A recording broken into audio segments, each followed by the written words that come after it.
Today is February 14th, 1985. This is Joe Todd, an interview with Mr. Francis Davison in Arnett, Oklahoma. Sir, where were you born? I was born southeast of Arnett, about 20 miles, within a half a mile of where I live. And when's your birthday? November 14, 1917. 1917. Who was your father? My father was George Albert Davison, and he was born near Charity in Dallas County, Missouri, September 11, 1787. Your father? Mm-hmm. 1787? 1878. I beg your pardon. Who's your mother? Well, both of the parents are deceased. Mm-hmm. She was Sybil Van Lanningham, and she was born June 29, 1897. Does that sound right? No. They were married at that time. Anyway, she was born to Augustus Marion Van Lanningham, who at the time of my folks' marriage was the cashier for the Farmers and Stock Growers Bank in Ashland, Kansas. Mm-hmm. When did your folks come to Oklahoma? They came to Oklahoma, they moved to Oklahoma in 1910. Father had been here some 2 or 3 years earlier, buying cattle and bought some land. But they moved down at the headquarters 20 miles southeast of Arnett in 1910. You said the headquarters. Where they established their ranch headquarters, yes. What was the name of the ranch? Well, it's known as the Berryman Ranch. Dad put it together, and in the panic in 1921, I'm talking about a financial panic, when oil went from $5 to 25 cents a barrel, and his registered $135 cows, he shipped to Kansas City and brought $25 a head. And he and Mother at that time deeded 65,000 acres to Jerome W. Berryman at Ashland, Kansas, who owned the Stock Growers Bank. And from that day on until Dad died in 1955, he worked for the Berryman family, managing the ranch for them. How many acres did she deed to Mr. Berryman? 65,000 acres. Good. That's a pretty good sized ranch. At the time, it was the biggest ranch in Oklahoma. When did they buy the ranch or buy the land? Well, he started in 1910, and by 1921, he had that much deeded land.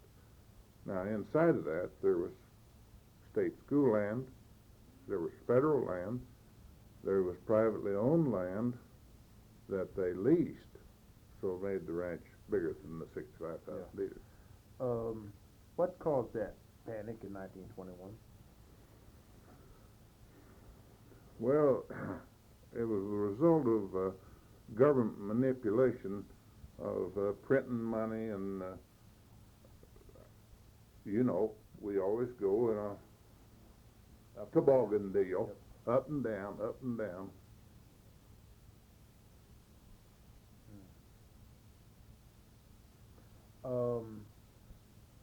How many men did it take to run a ranch that size? 65,000 acres. Oh, I suppose he had 6 or 8 men, but then part of the people were part-time, that he would hire them to build fence or hire a well man to come and drill wells, and then of course he had cowboys too. And he utilized his family quite a bit on the cowboys. I'm the baby of 9 children that my folks had, but there's only three of us left alive. Two older brothers than me.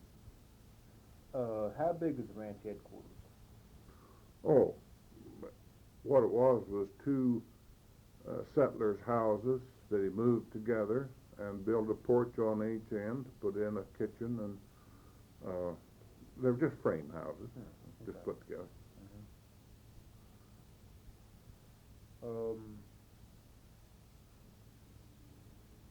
Did your father serve in the war, World War One? No.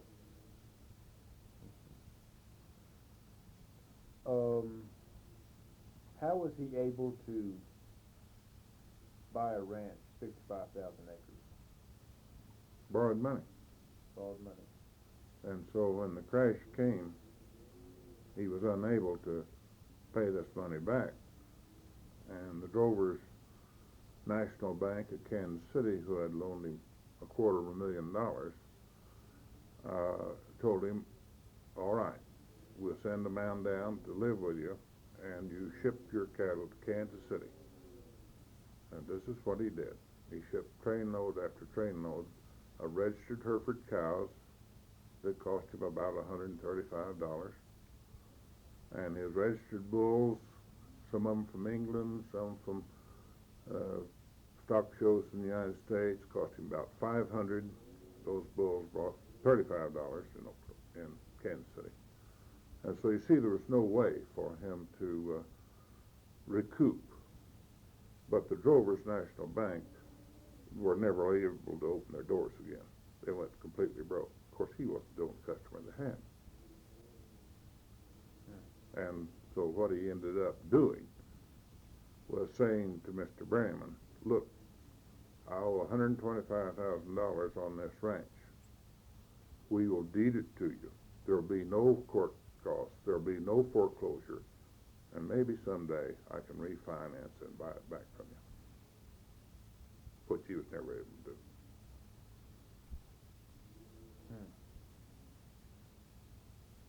And so, you say it was called the Berryman Ranch? Yeah, but because they've owned it ever since 1921. Okay, what was it called before 21? Davison Ranch. Davison Ranch. Okay. Many people still call it Davison Ranch because it's always been under Davison management.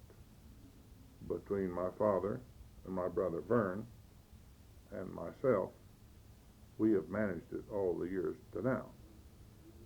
The Berrymans are not ranchers. They're bankers and lumbermen. And I'm working for them and doing basically what Dad did up to 55 when he died. I write all their leases for them and collect the rentals and send it to them and advise with them on price and management, and that's the way it's been going.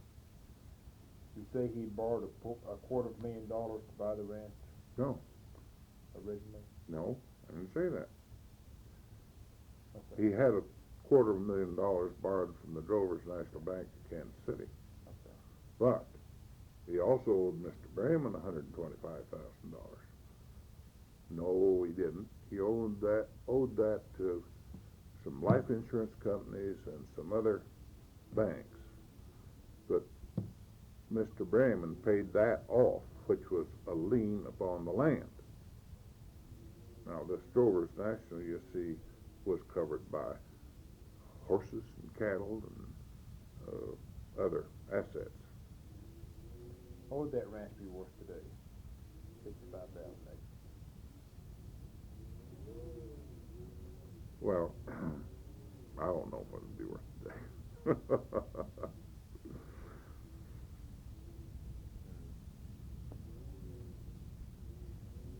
Where'd you start school? I started the school at a mile and a half north of where my parents lived, in a little school called Reason. And we walked that mile and a half, morning and evening.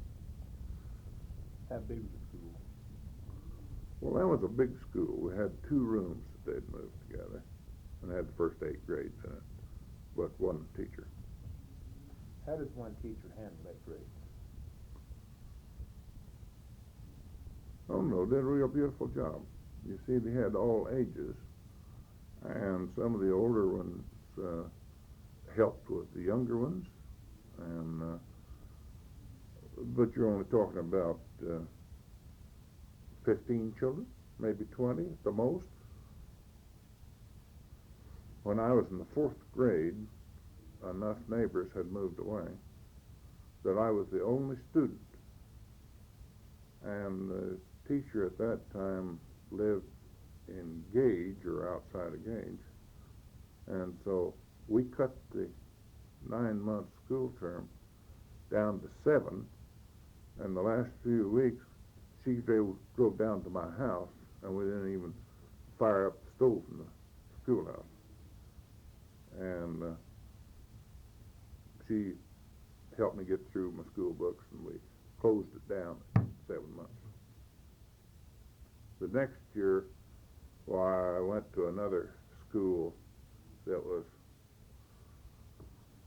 I went to Shattuck, stayed with my sister who lived up there going to school, and graduated from high school up there at Shattuck. What year? 1936. 1936.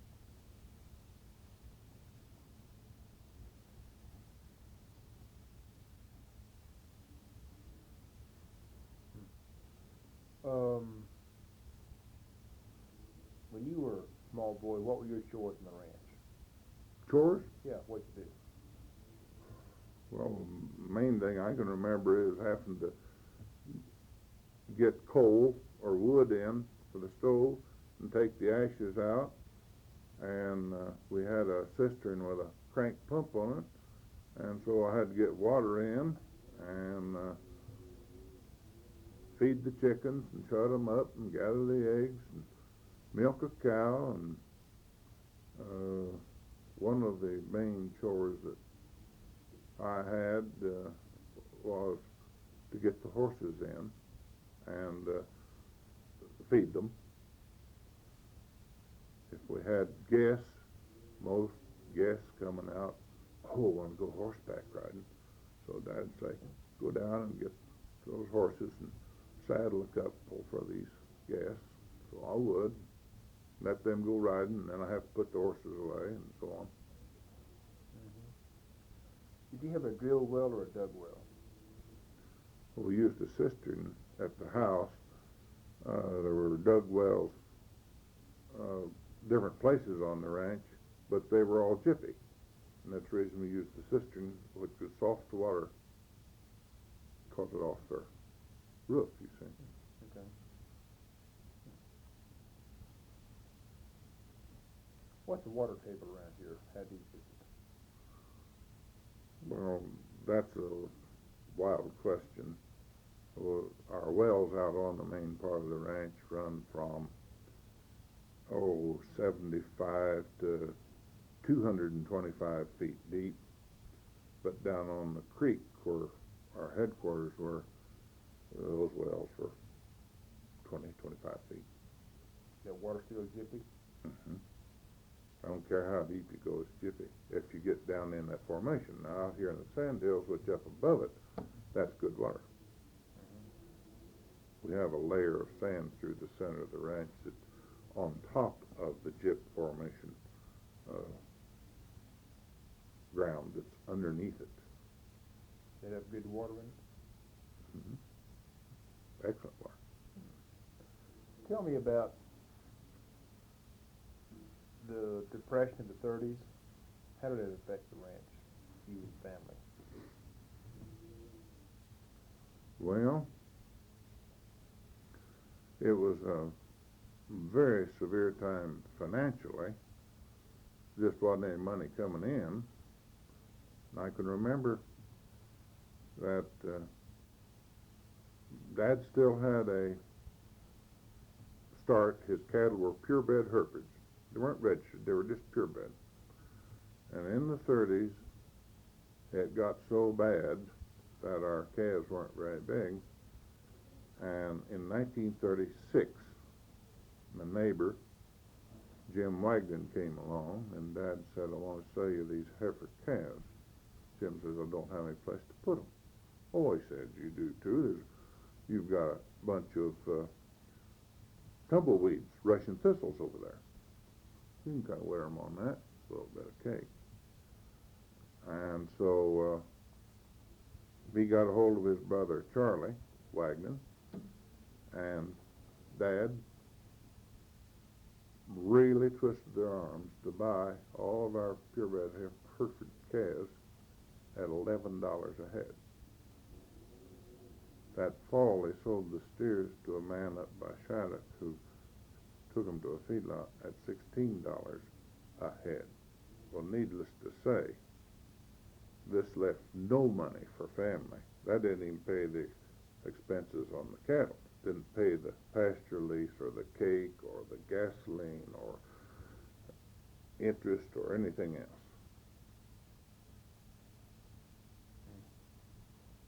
Was the 30s as bad as 21? Well, I can't remember in 21, you see. I was only born in 17. But the 30s were very severe from a financial standpoint, and very severe in those days with horses and very little financing for the people in the area. They practically starved to death, big families. And so we were plagued with people that would steal cattle, and I know that some of that went to feed hungry kids. But nevertheless, that was a loss that we couldn't afford. We didn't have enough background for that.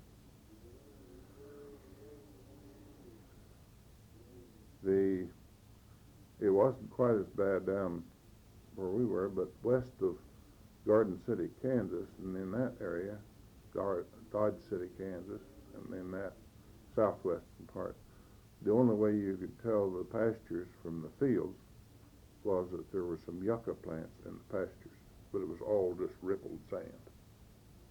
You couldn't tell that there's pasture there unless you looked for the occasional yucca that has a great taproot that's big as your head on the end of it down there after it goes pretty deep.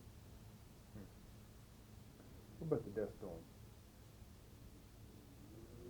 Well, they were rather frightening when they moved in because they made it so black that you really couldn't see decently in the house. You could see to get around outdoors, but in the house with that much shade over it, you'd have to light a candle or a light. About Black Sunday, April of 35.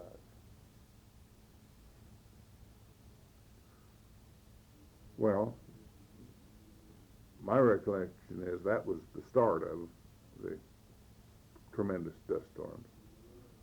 But surely they had some dust storms before that, before it got to that point. Of course, all this was a terrible wind that came in and picked dirt up and just rolled it. It was, as it came in, looked like a tumbleweed rolling as the dirt got closer and closer. How high up in the air was that dust? Oh, I would guess 500 to 1,000 feet. And how dark did it get on that Sunday, Black Sunday? Do you recall that?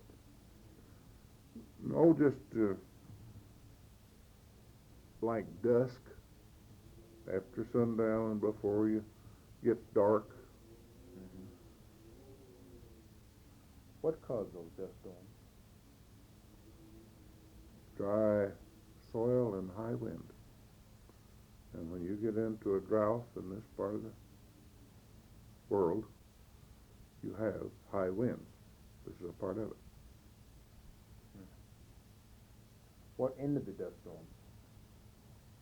Oh, the fact that we got into a higher rainfall time. You see, from time to time we have drought times when you get down, well, in the 50s we got down to 10 inches a year.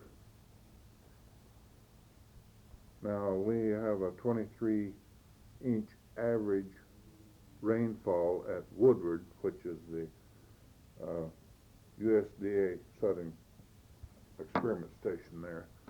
But down at our place, we've got about 21 inches average. But we never know whether that's going to be 10 inches, which we had 2 years that in the 50s, or whether we're going to have 40 inches. Well, the difference just completely beats you if you're farming or running cattle. Do you do any work for the CCC program? Practically none. Well, no, none with the CCC. But WCA? No.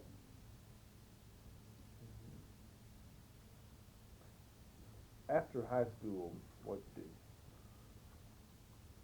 Well, I went back to the ranch and got in the cattle business with my folks and have been working at that the rest of my life, so to speak, except for a paid vacation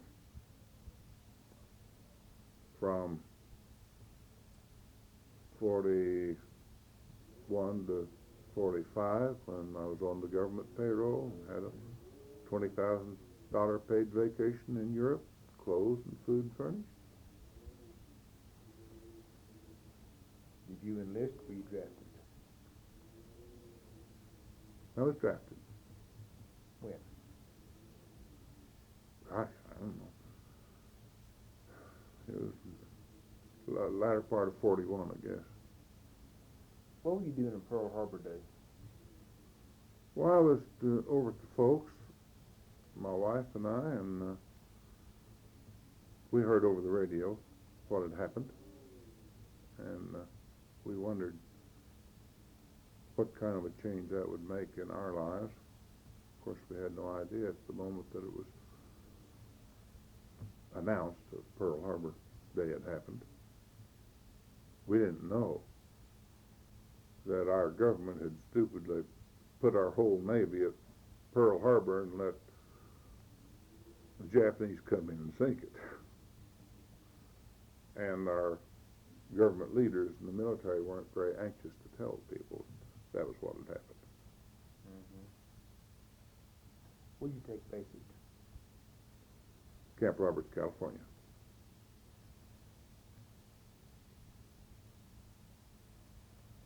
Were you infantry? Mm-hmm. How long was basic?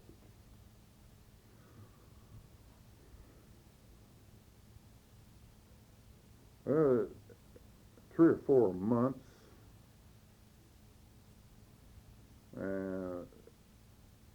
I don't recall exactly. And then they shipped me and some others to Fort Benning, Georgia, to enter officer candidate school.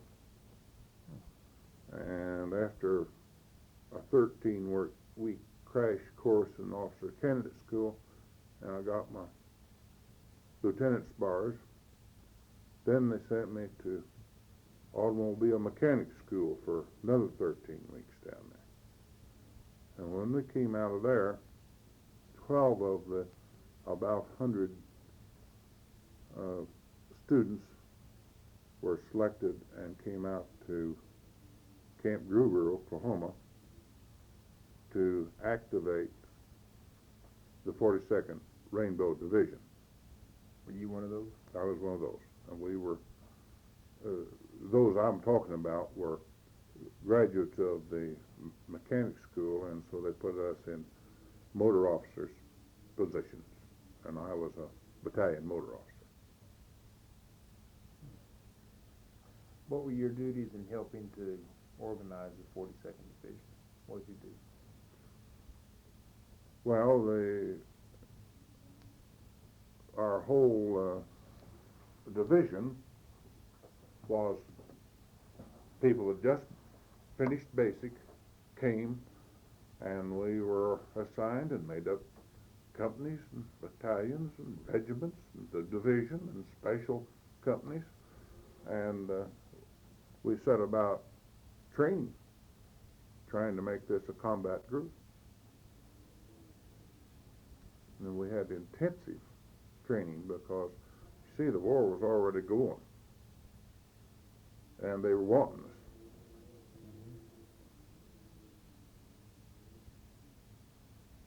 How long were you at Camp Gruber? Oh, a year and a half, maybe.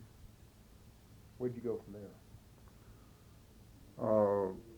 From there, we were shipped to New York, and we got on boats and went to Marseilles, and had a staging place there, and then we're sent on north to Dijon, France. And on about Christmas Day, when we got over there, they gave us, my regiment gave us 25 miles of the Rhine River front. We didn't have our artillery with us, we didn't have our special groups with us, didn't have division with us, but we relieved the 36th Division troops Christmas Eve night. What part of the Rhine were you located? We're not far from Nancy, France. This is Alsace-Lorraine.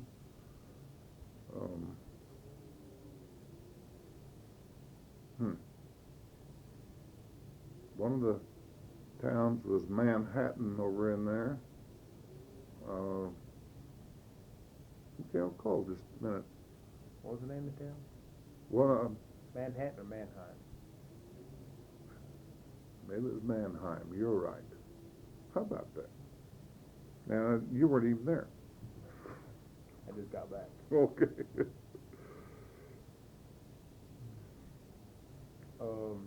Anything happened on the trip to France on the boat? We were training all of the time, and it aggravated me because they wanted us to get all the troops up on deck and give them calisthenics. Well, we were doing that. The ship was rolling this way, and I don't know why somebody didn't fall over the side as they took calisthenics, but that was the orders we had, and I was seasick. Well, several of our people were. Kind of funny, back in the United States, we had a major who was the medical officer for our regiment, and he was saying, now look, this seasickness is just all in your head, and it's a bunch of foolishness. Now you just forget that stuff and don't be seasick, because that's no call for it. But even he's bumped nearly all the way over seasick. Of course, he discreetly stayed out of the way, and the troops, most of them didn't know that.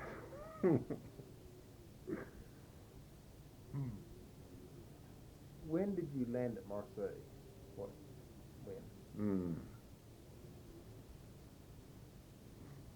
Gosh, I don't know. Must have been after D-Day. Oh, yeah.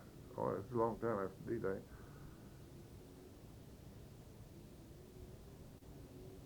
Well, it was Christmas Eve when we got up on the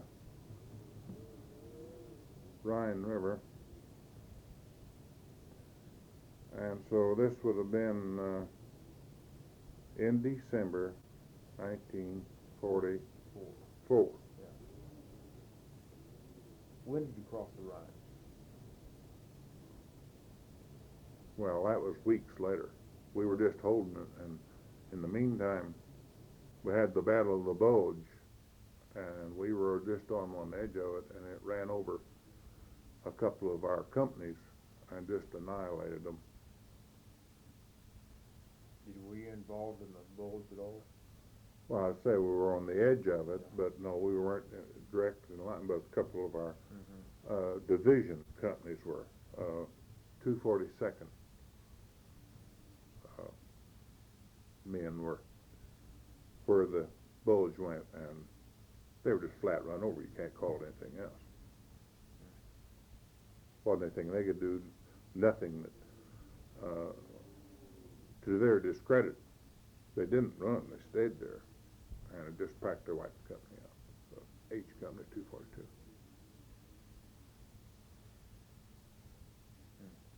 At what point did you cross the Rhine? Gosh, I don't know, I was way out in the country. Our engineers had put a pontoon bridge across. Wasn't that a road, Tom? You ever been to a place called Bingen? No, I don't think so. Okay. Of course, you're talking about 35 years ago, Right, you know. Right. Well, that's that great big statue is on the Rhine. No, I wasn't there. Okay. You crossed the Rhine, what'd you do? Well, we went on into Austria and spent the summer up in Kundl, which is a little town in the land of Tyrol, which is a beautiful country. It's up in those Austrian Alps. And but before that, we went in through Munich and Nuremberg, and went in through there, and it was a bloody way through the Hart Mountains. Right. What were your main duties in that situation, fighting your way through around Munich and Nuremberg? What'd you do? Well, by that time I was regimental motor officer, and my duties were essentially keep trucks rolling, and we had an excellent maintenance outfit, and we kept our vehicles running. Sometimes the boys didn't go to bed at night. Sometimes they went to bed at 4 o'clock in the morning, and we did not deadline any of our trucks. Under the book, why, if you have a truck that needs greasing, or you need to have a truck that has to have some repair work, well, you deadline it so that nobody can use it the next day or whenever you want to do this. I said, boys, we're not going to deadline anything. I don't care what time it needs it. We're going to fix it, and we're going to fix it then, and we're going to get it back. We had one of our Jeeps that had a run over a mine and destroyed the motor and the front end of it, and we were told about it, and we picked it up one afternoon. The sergeant and I went with our Jeep and drug it in, and we said, well, we've got to fix this thing. So they started welding the front end of it back and scavenging from some other sources of, you see, there were some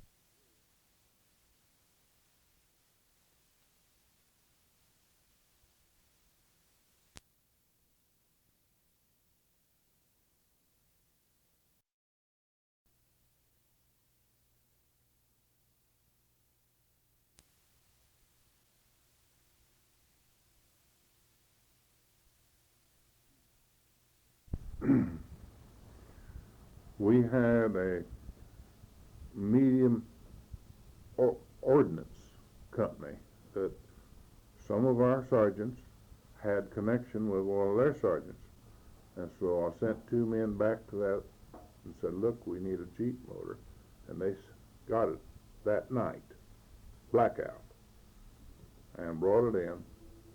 And at 8 o'clock the next morning, we delivered that Jeep back running to the company. And they were just ready to push off to go forward. This is one of several instances we were doing this. There was no hours in my group. Oftentimes, I'll be a crew of them. I might say while they were fixing this Jeep, they not only welded, made bolts if they needed to. When they got through, they painted it, and it had all its stenciling and fresh paint, and we went back to the company the next day. Well, that's what I was working at.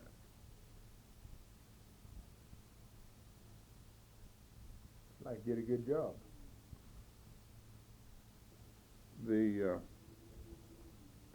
I enjoyed doing that because I'm kind of mechanically inclined. And of course, that's the reason they invited me to go to their mechanic school. I did not like working with people. To be a platoon officer or a company officer would have been very stressful for me. But this was something I understood. This was something I could put my finger on. This was something that I knew how kind of to manage. And so the Army was very good to me. That didn't mean I liked it, but they were really good to me to let me become a regimental motor officer. Ever come in contact in a combat situation with the Germans? Not really. Delivering some mess kits one night, we had their mortar shells dropping around our vehicle. They were beautiful white plumes out there where they just missed us off the road when they were shooting that. I don't know whether you believe in guardian angels or not, but I do. Here's this paved road with trees on each side, and we're coming down here, and here are the Germans laying these in right here. Well, what do you know? That road made a little curve like this, right around us, came back in line again, and we went on in and delivered our goods about midnight to the 2nd Battalion without even getting a scratch.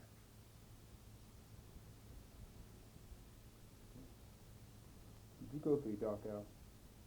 Yes, sir. I was there the day that Dachau was liberated from the Germans. Tell me about that day. Well, Master Sergeant Norman Delaney, who was driving my Jeep, and I were out on a scouting mission. One of the things we did was to procure supplies for our maintenance shop. There was no way that we could get all the parts, all the acetylene, all the oxygen, all of the different parts and tools that we needed. But we got going pretty close behind the front lines and raiding shops, repair shops, and getting German supplies. And we had a complete German, by the way, their threads run backwards to the United States, and so we had to liberate not only the gas, but also the cutting torch to run it through, because their threads were backwards to ours. And so we were up there and came to Dachau, and there wasn't even our people. 4th Army, I think it was, that went in there, and they had with them a British doctor who had been in this camp. And we just got out of our Jeep, and they unlocked the gates, and we were in right behind these officers. Nobody knew the difference. And we went through Dachau, saw the body of the manager of the camp, the commander of the camp, laying out there, because just ahead of us, as soon as they liberated those people, they started taking a revenge on the SS troops and the commander. And so down by the railroad, some of the guards were laying there. One of the things they did was took sticks and punched their eyes out in revenge. And the people, I don't think there were any Americans in it, but there was Poles and Yugoslavs and this kind of people that were in there. And they had them 5 in a bunk. And when you looked at these people, you thought they were from Mars or something, because their head was disproportionately bigger than their body, because they were starving to death. And every day they took some dead ones. If long towards evening they could see that one was just about gone, they would take him out and lay him in the street. So the cold would finish him off that night. And then they had a big crematory going there. Just outside the crematory, they had a room about,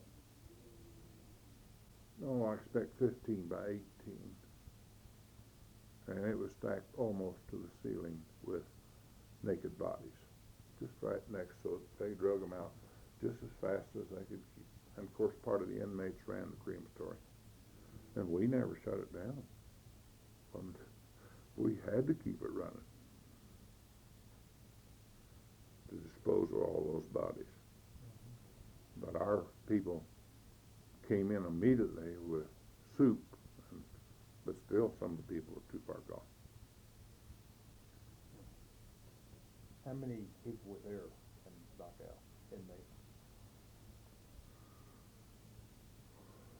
I don't know whether it was 500 or 600 or 4,000 or 5,000, because we didn't have that big a picture of it. But they had these big barracks, 5 men to a bunk, and the bunks were 5 high. Well, it had to be thousands of them in there.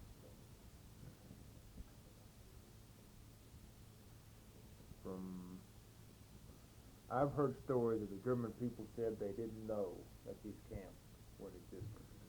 You see, the German people were intimidated by the cruelty of Hitler's SS troops. And there was a great big fence around this place. And we drove through a residential district not more than half a quarter of a mile from there. And they had some suspicion what's going on there, I'm sure. But no, I don't think they knew. This was hush-hush. And you see all the people that went there didn't come out. There's one German lady in Oklahoma City, and she always said the Nazis killed them. The Germans didn't. Right. I was surprised to find that in that period of time that the churches were quite active, that the people on the whole were religious, but the government had gotten control of them. And it was rather odd. Hitler and his small group, you see, started out and they said, all right, now we're going to eliminate the communists out of our area. Well, everybody wasn't a communist. Oh, well, that's right, go ahead. So they worked on the communists. In a little while, they said, we're going to eliminate the Jews. Well, if you weren't a Jew, oh, that's all right. And so, little by little, he divided them up, and one after another.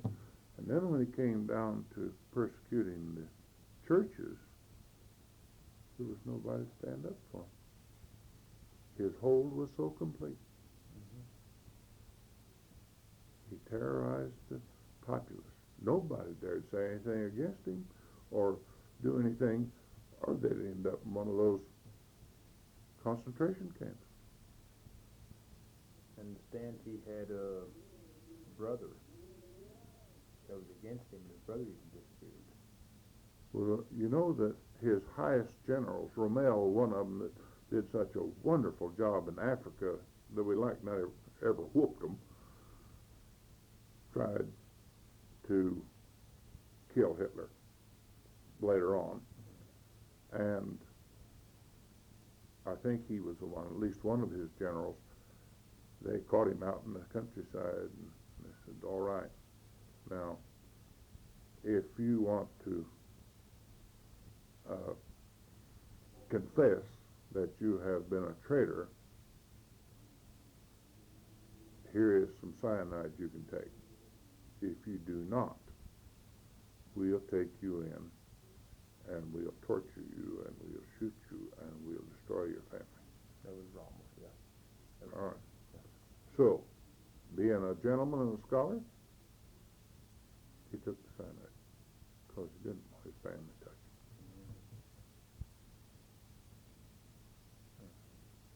Where were you when the war ended? I was in Kundl, Austria. Oh, I guess I wasn't there either. We were on the way in about Salzburg, Austria, on that tour through there. Did we tear up Austria like we did Germany? No, not near as much. We were really tearing up the industrialized part, and Austria, for the most part, is residential and up in the mountains. Except for some towns, I think it's in Austria that they had a town by the name of Schweinfurt. I'm probably not saying it right. They had a ball bearing factory in this. And I'll tell you, our bombers left that nothing but rubble. What about Dresden? Don't know anything about Dresden. You know, that was, I think yesterday was the anniversary of the bombing of Dresden. Okay. It's always been highly controversial because it was strictly, residential, and they just leveled it. Yeah. And there's always questioned that. Well, in this tremendous effort to beat the finest military the world had ever known, Hitler had it. Up to that time. He had jet planes. We were going in there with prop jobs. They'd fly circles around us. And in one town that we were in one night, I watched one of his observation planes, one of those Messerschmitt jets, come over. All he was doing was taking pictures of our troops, and watched our anti-aircraft people shooting at him, and this was just sundown, and those tracers were just beautiful, you can see. They never could catch up with him. They were trained on our P-51s, P-38s, and he was running so much faster, they were shooting behind him all the time. Never could catch up with him. He was as safe as he could be, and he wasn't very high. But what really stopped them, you see, was that we destroyed their fuel supply. As we went through the Argonne forest, they had, along those autobahns, they had little trails back into the trees, and they had these pursuit ships sitting back there, just like this, like ribs on them. They were just sitting there. Their pilots had been let go home. There was no petrol for those. We had destroyed their supply and cut them off. And this is what really turned the key. In the Battle of the Bulge, if you remember, they took all this armor and stuff, had us outclassed, better, And they ran almost to the Atlantic over there. And we didn't do anything to stop them up there. We didn't have anything to do it with. But we pinched them off behind. And when they got over there where they were going, they ran out of fuel. And they just sat there as ducks while our boys bombed them and shelled them.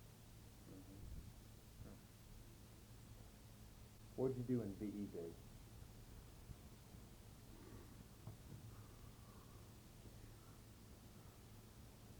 Oh, nothing particularly. VE Day wasn't a whole big deal. I guess what I was doing, I was trying my best to keep our trucks running, because you see, our people took over a German army that had come up into this area and was camping. Do you know what happens when you capture thousands of people? Immediately, you've got to furnish food, you've got to furnish supplies, you've got to furnish heat. And who was doing it? We had to run our trucks. We ran the wheels off of them, running supplies to this German army.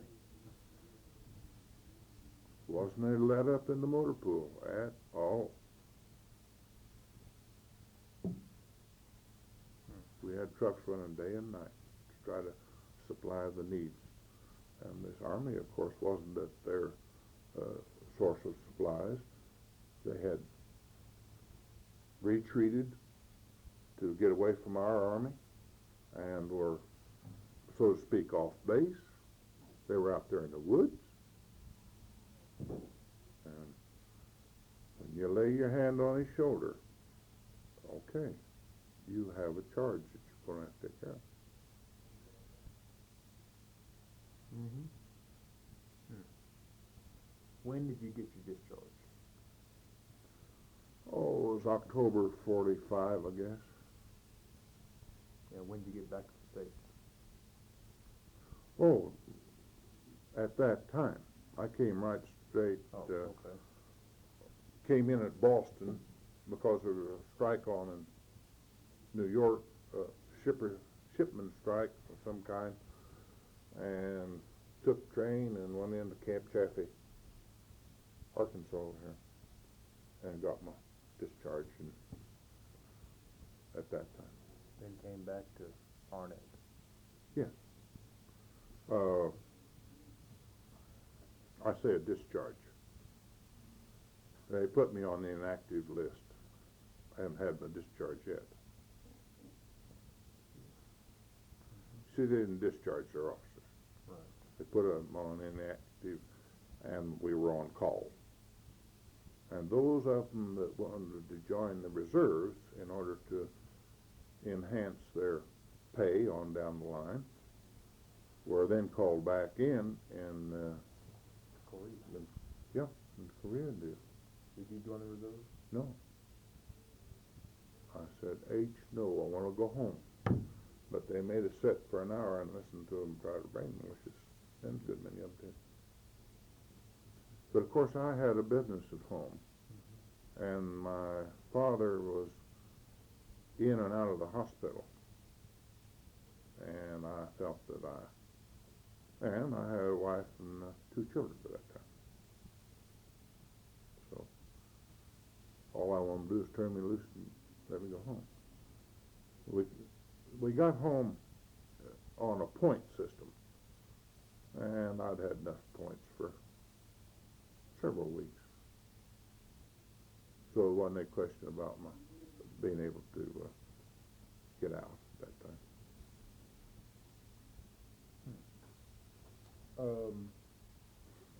Where were you when the tornado went through 47? I was down home, and we watched the storm come across north of here. See, I'm 20 miles southeast of town. And so We could see it was a bad storm up here, but we didn't know what it was until next day. Did you come up to help No. people out? I'm not sure they knew the next day that it was so severe and it had been on the ground so many miles.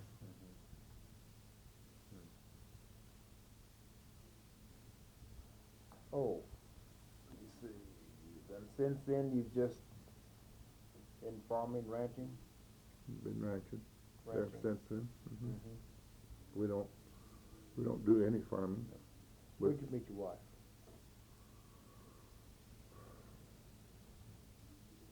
Met her at the Fireman's Ball in Arnett in 1941, maybe. What's her name? Diesta Wyman, How do you spell the first name? capital D apostrophe capital E S T A. Wyman. W-Y-M-A-N. Yeah, And when did you get married? in 41. Mm-hmm. And you have 2 kids. We have three. A son Cecil, and a daughter Sherry, and a daughter Nancy. And your son helps you on the ranch now? No, he works for the Department of Agriculture in Washington, D.C. Our daughter Sherry married a real fine man when she was on the state staff of the Extension Service as a food and nutrition specialist in Stillwater, and he was on the state staff as a livestock specialist. He has his doctorates in animal genetics, and we were able to entice him and her to come out in 1973 and take over the management of the ranch. And so it is now under the finest management it has ever had. This sharp, educated man is great. What's his name? Charles W. Nichols. So the Berrymans just more or less leave it up to you all to manage Sure. it or whatever? Yes. Well, you see, we kind of had a foot in the door. My dad put it together. He ran it for their dad. Now the 5 children, who were the age of 5 brothers, just a little bit older than I am, every one of them is dead now. I'm working with the 3rd generation. And some people can't understand how come I'm still there 3 generations later, you see. Because they know I don't know it. But they don't quite understand that when you're working with fine Christian people, that you can run it 2 and 3 generations. And they have been the finest. They're real fine Presbyterians. I was raised in Christian church.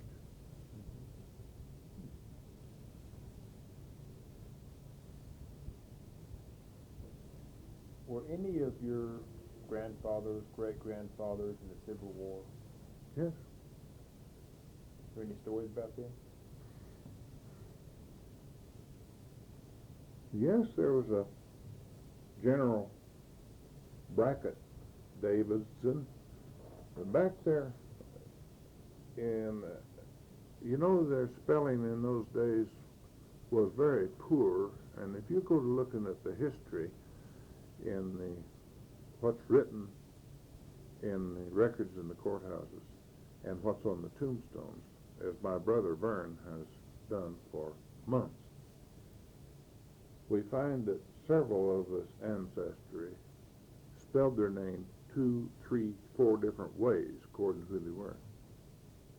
One of those Davidsons back there married and had 6, 7 children, And his wife died, and he married again, and he changed the spelling of the name from Davidson to Davison in the middle of these two families.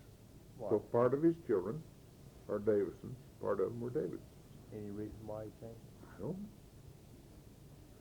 know. Anyway, so many of the Davidsons that I always said, oh, they're no relatives of mine, can be. But from that day on, then, the day it was spelled. But you see, they weren't all spelled just right as different people. There was an illiterate group, and in the records, many of my ancestors signing a deed or a legal document of some kind. It is printed on there. His mark or her mark, and then she makes an X. And then have two witnesses that do know how to write. Now, I'm talking about Civil War time, or clear on back to Revolutionary War. Who was the one in the Civil War? What was his name? Brackett. I don't guess I'm going to tell you.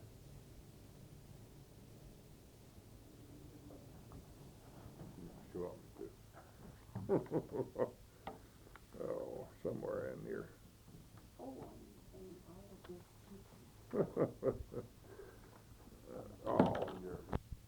Is there anything else that we should talk about?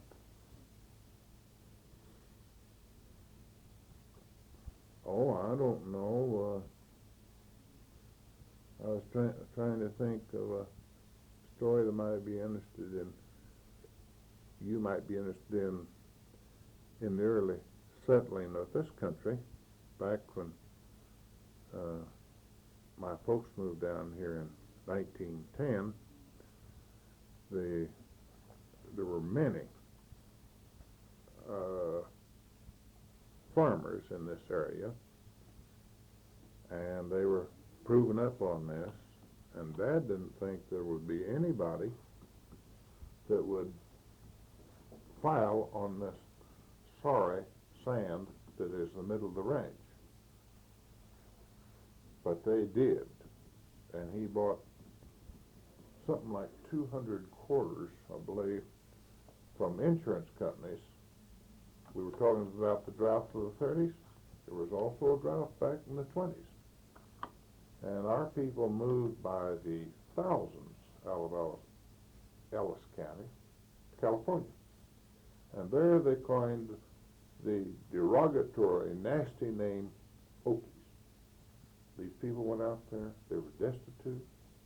Here, they stole, they fought, they murdered.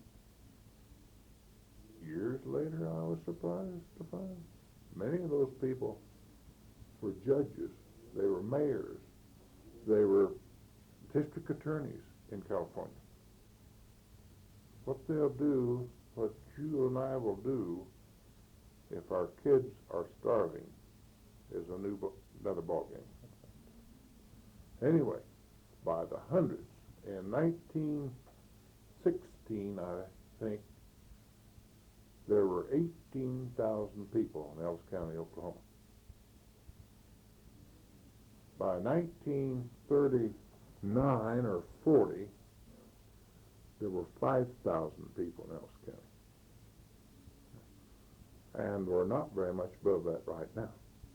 We've stayed along that. I suppose we're up a little, but not very much. And can you imagine the hardship? Big families. Labor was dirt cheap because everybody was needing a job. But there was no financing, there was no wealth.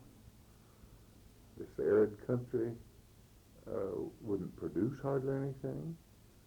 They plowed up stuff, but in that blow sand down there, which is covered by shinry and ragweed, they'd plow up a place, and in 3 years they'd use the humus out of the soil and then it got droughty again. They couldn't even raise enough for their saddle horse and their milk cow. It was terrible what the United States government did to these people. You see, they came from high rainfall, from Kentucky, Kansas, Missouri to the east, higher producing land. I'm talking about the sorry part that I live in. And of course there's some better land, and some of those people had little spots of better land were able to stay. But that was a very small portion. Well, the government says, you go out there and live on it for 3 years and we'll give it to you.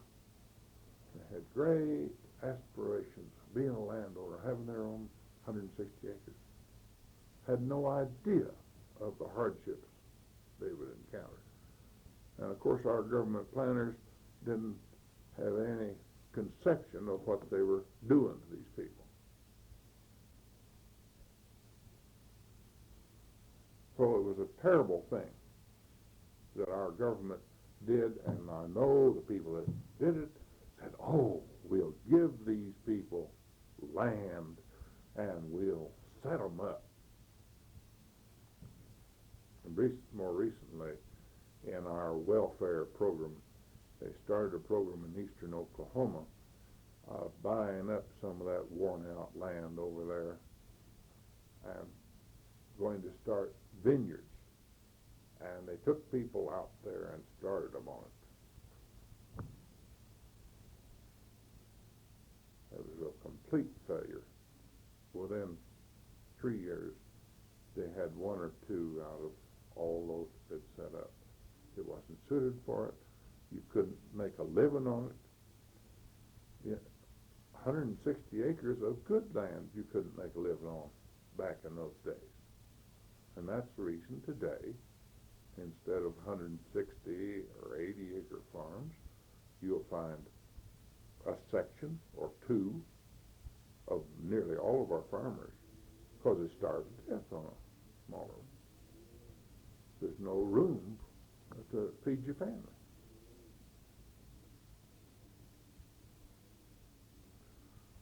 We had a little, I told you I went to Reason School, just north of our house about a mile. There was a little town. Town? Yes, sir. They had a general store. They had a blacksmith shop. And they had a newspaper, a printing office. And most of those people that lived down there, I say most, a big number of them were socialists in that day. And their paper was An Appeal to Reason. That was the name of it. So they called the little town Reason. It was a United States Post Office. My older brothers used to go up there for candy at the general store and a few groceries, although they didn't carry